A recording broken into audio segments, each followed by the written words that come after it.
Сәлем, бүгін сендермен біз 100-ден миллионға дейін санауды үйренетін боламыз. Бірінші сабақта сол 1-ден 100-ге дейін санауды үйрендік қой. Бүгін сол 100-ден миллионға дейін санаймыз. Кеттік па? 100-ді не дейміз? 100, 200-ді 200, 300 бен 400-ге 100 деген жалғауды жалғаймыз. Яғни 300, 400. 500 бен 900-дің арасына 100 деген жалғауды жалғаймыз. Яғни 500, 600, 700, 800, 900. Ал мыңды не дейміз? 1000. 1000. Еске сақтадық па? Ары қарай жалғастыру үшін біз 1000 деген сөзді жаттап алуымыз керек. 1000 дегеніміз мың дегенді білдіреді. Мысалы, 10 мың, 20 мың, 30 мың, мыңды 1000 дейміз. Ары қарай кеттік.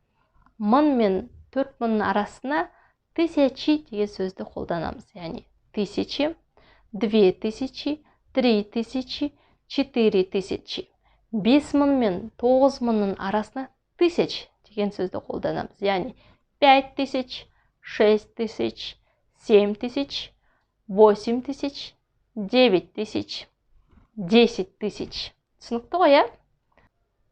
20 мың, 30 мың деп айту үшін мен бірінші видеода айтқан болатынмын, 20-30-ға цать деген жалғауды жалғаймыз. Ал оған мың деген сөз 1000.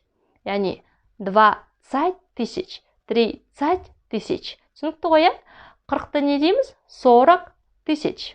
Енді 50 мен 80-ның арасына 10 деген сөзді жалғаймыз. Яғни 50 000, 60 000, 70 000, 80 000. 90-ды не дейміз? 90. 90 000. Ал 100-ді не дейміз? 100 000. Түсінікті ғой?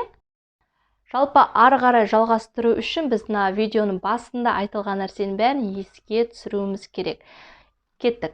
100 000, 200 000, 300 бен 400-ге мен не деп айттым? 100 деген жалғауды жалғау керек деп айтқан болатынмын. Енді кеттік. 300 000, 400 000, 500 бен 900-дің арасына 100 деген жалғауды жалғап, оған мың деген сөзді қосамыз, яғни 1000. Кеттік. 500 000, 600 000, 700 000, 800 000, 900 000 и финиш, миллион. Оңай ма? Оңай, тез тек қана бір меңгеріп алсаңыздар болды. Енді осыны қалай меңгергеніңізді біз комментарий арқылы тексерейік. Мен тапсырма берейін.